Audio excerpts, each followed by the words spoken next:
J'étais dans un milieu complètement différent de ce que j'ai étudié au cégep. Au cégep, j'étais en télécommunications et réseaux et maintenant, quand j'ai atterri en Belgique, il fallait que je me débrouille dans un milieu qui était en biomédical. Donc, ça comprenait les patients, le personnel hospitalier, les équipements biomédicaux. J'étais vraiment pris souvent à devoir parler aux patients, à devoir savoir c'était quoi le problème.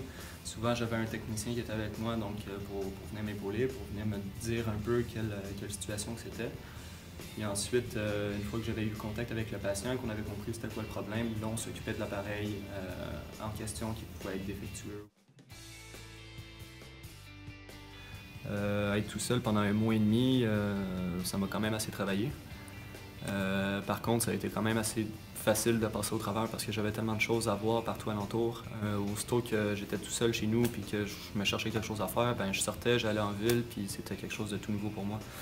Donc oui, le côté je suis tout seul et il faut que je me débrouille, il est quand même assez présent, mais en même temps c'est très facile de passer par-dessus. Bon, les Belges, ils m'ont accueilli à bras ouverts dans leur équipe de techniciens. Chaque équipe que j'ai vue, que j'ai pu visiter durant mon stage, ils m'ont accueilli comme si je serais un membre de l'équipe. Puis souvent, j'allais prendre une bière avec eux autres après le shift ou peu importe. Là, sincèrement, c'était vraiment des personnes en or. J'ai eu un bon coup de main de mes profs, surtout de Michel, Monsieur Larose, qui m'a donné un très bon coup de main à préparer tous mes trucs, à être assidu dans les papiers qu'il fallait que je remplisse pour l'hôpital. Donc, il a agi un peu comme un intermédiaire entre Mme Jungertz, qui était ma représentante en Belgique, et moi-même. Donc, il m'a conseillé aussi pour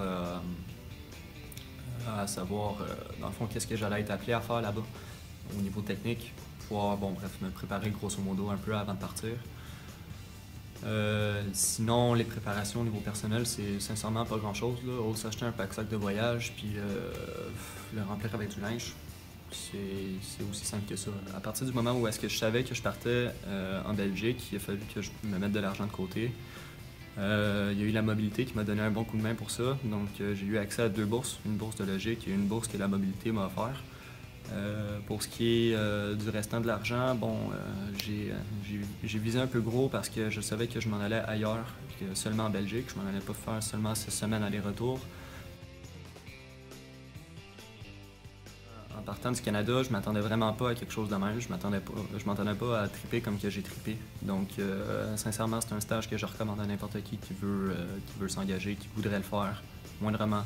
Si un étudiant aurait eu en tête de voyager durant une certaine période, ben, qu'il en profite et qu'il y aille. Ça fait vraiment, je fais mon stage et je voyage en même temps, donc c'est parfait comme expérience, sincèrement.